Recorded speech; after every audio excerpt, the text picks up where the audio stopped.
ते कायदे होते की तुमचा माल कोणीही विकत घेऊ शकेल. अच्छा. आणि आम्ही काही वस्तू विकत आणायला गेलो बाजारात, हम्म. तर तुम्ही एखाद्या मॉलमध्ये जा, दुकानात जा, तुम्ही पैसे दिल्याशिवाय तुम्हाला त्या सामानाची थैली हाती मिळते का? नाही.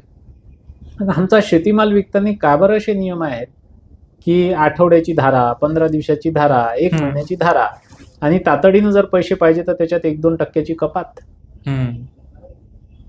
आणि तो माल घेणारा जर त्यांनी पैसे दिले नाही तर तुम्ही एसडीओच्या पलीकडे कोणत्याच कोर्टात त्याची दाद मागू शकणार नाही. अच्छा. एवढा मोठा माणूस जो माल खरेदी करतो त्याच्यासाठी शासकीय कार्यालयाचे 2-3 अधिकारी मॅनेज करणं किती कठीण काम आहे आणि किती सोपं काम आहे. आणि शेतकऱ्यांनी शेतीचे कामं सोडून आणि ते सगळे कामं सोडून त्याच्या मागे खेटे खायचे.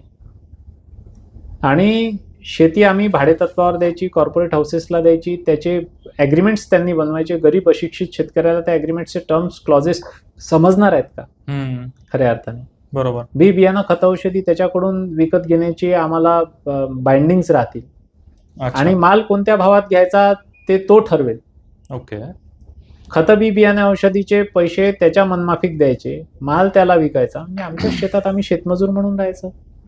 अशा प्रकारच्या पॉलिसीज आणि अशा प्रकारचे कृषीसाठी आपण धोरणं आखल्यापेक्षा शेतकऱ्याला शेतीचा मालक कसा बनवता येईल ही धोरणं आखायला पाहिजे.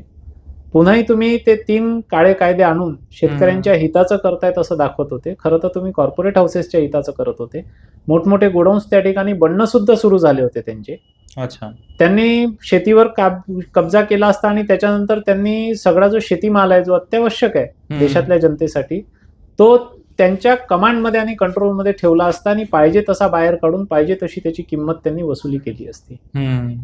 म्हणून अशा अनंत गोष्टी त्या 3 कायद्यांमध्ये दडलेल्या होत्या.